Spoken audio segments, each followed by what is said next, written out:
আলামিন, এটা অবৈধ অবৈধ বড় নিয়ামত।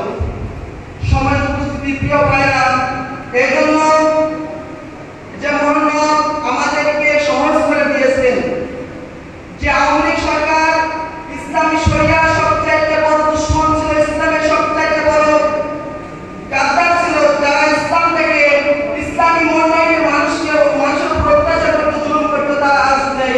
আর আমাদের জন্য ইসলামী আন্দোলনটা সহজ হয়েছে, ইসলাম প্রতিষ্ঠা করা সহজ হয়েছে। সুতরাং আমরা আল্লাহর দেওয়া নিয়ামতকে সর্বোচ্চ দিয়ে চেষ্টা করব আগামী দিন বাংলাদেশ ইসলাম প্রতিষ্ঠিত হয়। সম্মানিত উপস্থিতি, বাংলাদেশে কখনোই ইসলামিক দলগুলা কিন্তু বিরোধী দল ছিল না। আজ কিন্তু